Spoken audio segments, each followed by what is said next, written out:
Bom dia a todos, é uma alegria imensa estar aqui no Rio de Janeiro. Obrigada pelo convite, agradecer à BDF, parabenizar colegas de mesa, meu mestre, professor Paulo Scaff, né, o presidente da academia, né, que tenho a honra de fazer parte, e para falar sobre a questão do voto de qualidade. Estamos vivendo tempos estranhos, muito estranhos. Cada julgador entende que a justiça é o que ele pensa, seja administrativa ou judicial. Então, hoje é difícil para a gente que trabalha como advogado, como parecerista, saber como é que caminha a jurisprudência, que hoje ela caminha assim, amanhã assim, depois assim, né? Então, a gente fica meio desnorteado quando vai trabalhar. Por isso que eu acho que é importante a gente buscar a base do nosso sistema, da nossa ordem democrática, da nossa ordem jurídica. O que é que ela queria dizer quando colocou esses postulados? E aí eu adianto o seguinte: eu não entendo que o voto de qualidade seja inconstitucional. A forma como ele é executado é que é inconstitucional. E aí eu vou passar a mostrar algumas coisas para vocês. Vamos pensar o que é o crédito tributário. Do lado do fisco, ele faz a lei, faz o lançamento unilateral, e isso aí é que é importante. Ele faz o lançamento do crédito tributário de forma unilateral, constitui esse crédito. Depois, ele propõe a aplicação de penalidade de acordo com o que está no 142, né? E ele acusa assim, não adianta dizer, como vários têm parecer da Procuradoria, dizendo que não há uma acusação, a figura da acusação é diferente do contribuinte. Ora, quando alguém diz para você que você comete uma infração, ele está lhe acusando de haver cometido uma infração e, muitas vezes, na maioria das vezes hoje, ele estende isso para a área criminal. Muito bem. E, ao final, ele julga esse lançamento que ele constituiu e vai para a primeira instância, que normalmente mantém, vai para o Conselho Contribuinte, chega na Câmara Superior, porque aí, quando alguém diz, eu tive uma decisão favorável na Câmara Ordinária, eu digo, sim, e aí, o que é que a Câmara Superior pensa? Porque quando chega lá que se resolve. Muito bem. E do lado do contribuinte, é a coisa que tem que se pensar hoje muito. Antigamente, a gente tinha aquele lançamento por homologação, lançamento de ofício, lançamento com lá que vocês estão carecas de saber, mas hoje o contribuinte, praticamente em 100% dos casos, ele lê a lei, interpreta e aplica.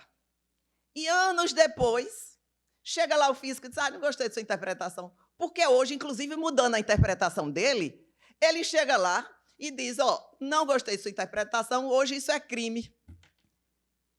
Então, há uma dúvida entre o que o contribuinte achou e a autoridade achou, né?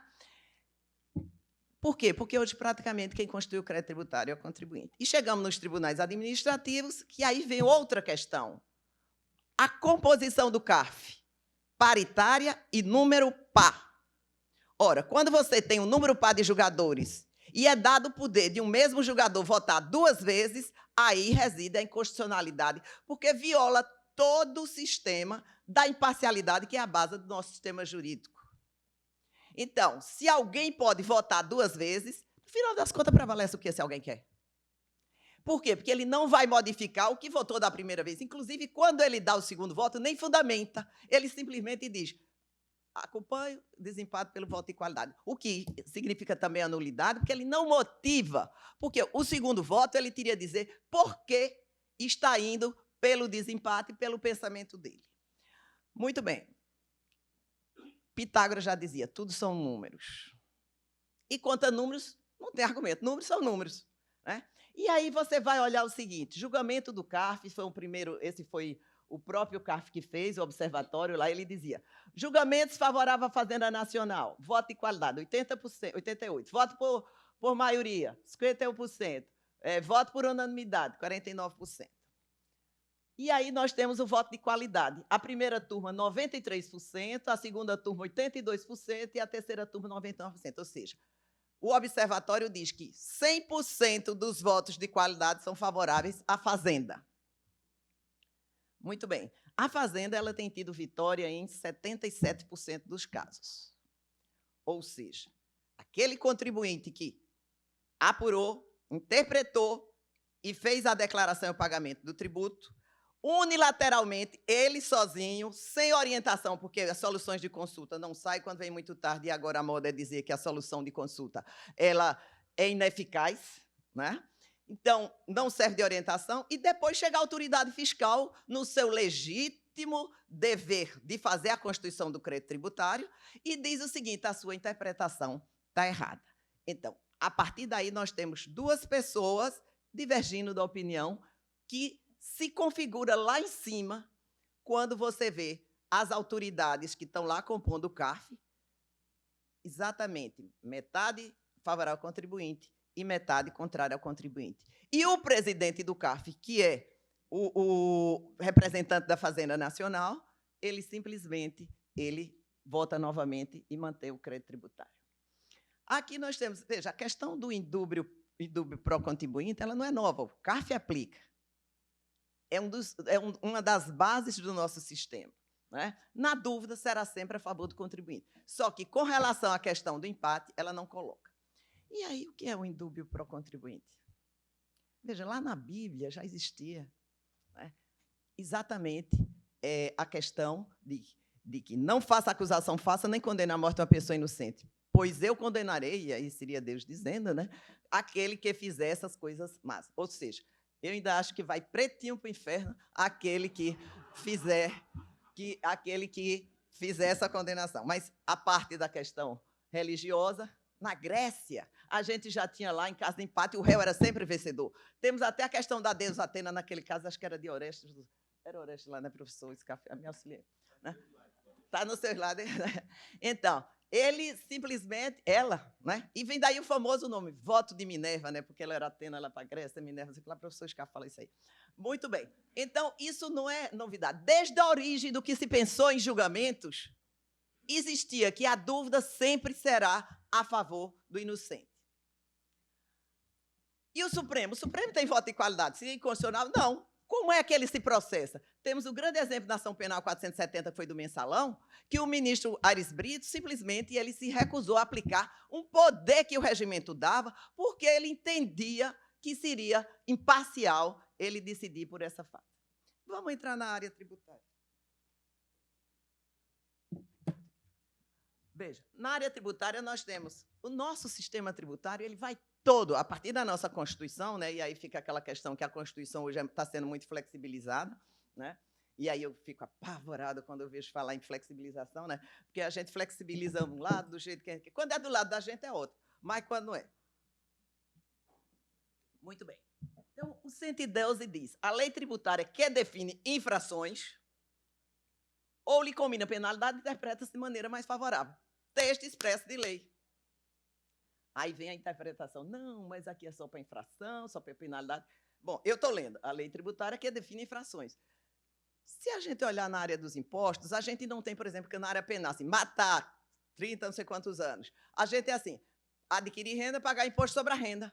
Ora, quando você não paga, aí você comete a infração, tem a penalidade. Então, a gente não tem muito as infrações descritas no tipo. Né? Então, muito bem. Existe previsão legal expressa. Então, isso não tem dúvida. E aí nós vamos lá para o 70.235. Veja, o julgamento. Aí diz, em caso de empate, terão voto de qualidade. Leram? Em caso de empate, terão voto de qualidade. O que é que veio dizendo o regimento? Cabendo ao presidente, além do voto ordinário, o de qualidade. Então, se eu penso que é o voto de qualidade e não é inconstitucional, a lei está perfeita. Onde é que está o problema? Na forma da composição, que foi o regimento interno, que não é lei, que deu o poder do duplo voto. E aí o duplo voto, sim, é ilegal, é inconstitucional, é imoral, só não engorda porque não tem calorias. Mas o que é que acontece? É inconstitucional porque você fere um princípio basilar jurídico, que é exatamente a imparcialidade. Ora, a igualdade, ambos os lados têm que ser julgados por julgadores imparciais com o mesmo poder de voto. A partir do momento que eu digo que um julgador só poderá decidir tudo, porque sempre em caso de empate, o presidente. Então, melhor acabar o colegiado e deixar só o presidente votar. Né? Então, muito bem. Então, aqui nós temos um problema. Aí vem os argumentos contra que estão lá nos pareceres. O 112 é norma penal, direito tributário. Acho ótimo esse negócio, porque norma penal, tributário. O seguinte, é crime mesmo. Aí vem assim, acusado é diferente de contribuinte. Eu não vejo essa distinção. Acusado é o contribuinte que cometeu infração. Empate não é dúvida. Essa é outra. Empate não é dúvida. Opiniões estão divididas. O que é opiniões divididas? né? Então, veja só, se a opinião está dividida é porque o colegiado, aquele lançamento, aquela constituição do crédito que ele fez, eu repito, sozinho, interpretando a lei como ele achava, e vai para o julgador na instância final, e uma parte pensa do jeito e outra pensa do outro. Para mim, isso é dúvida, né? É legal, porque é previsto no regimento interno no CARF, então, a legalidade, como disse o professor Fábio, é um argumento muito frágil, que o voto de qualidade está previsto lá. A composição do CARF e o voto duplo é que está no regimento. Voto de qualidade confirma a presunção de legalidade, é amplamente usado em processo administrativo, o contribuinte derrotado no CARF pode ir para o judiciário. Esse é um argumento de peso. Mas o peso é perdido exatamente quando você diz o contribuinte sempre poderá ir ao judiciário. Por quê? Porque quem constituiu unilateralmente e quem julgou foi a Fazenda.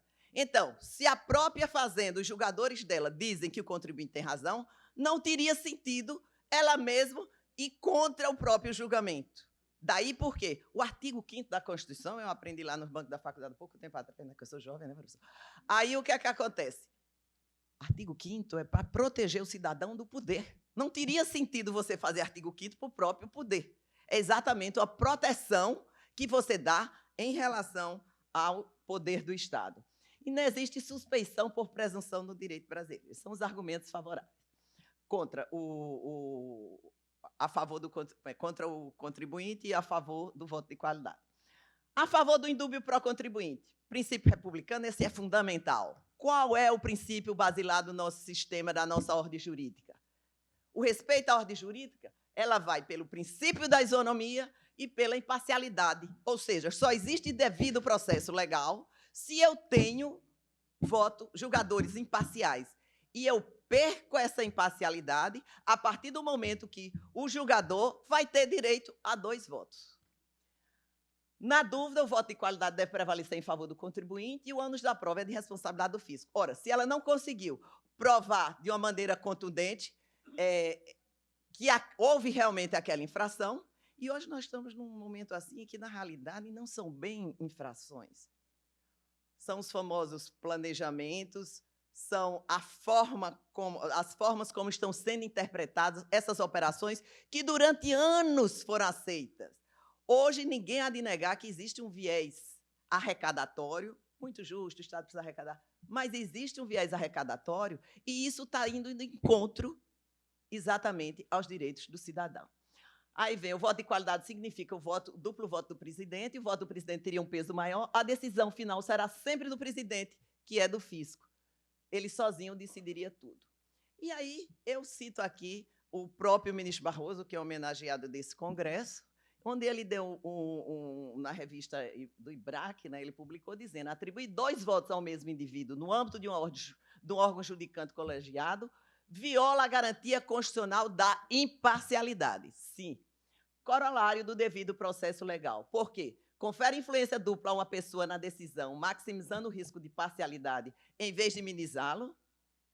O segundo voto será necessariamente igual ao primeiro e não o resultado de uma nova apreciação livre e autônoma dos elementos apresentados nos autos. Eu acho que ele foi bastante feliz neste momento, onde colocou exatamente o ponto fulcral de por que o voto de qualidade ele é inconstitucional. Por quê? Ele viola os princípios democráticos que são a base da nossa ordem jurídica. Violado isso, tudo pode.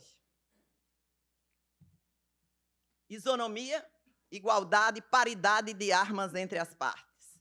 Ora, se você tem representantes do contribuinte, representantes da Fazenda, e o da Fazenda, que já votou uma vez e, por conta do voto dele, empatou, ele votar novamente para desempatar, isso fere a mínima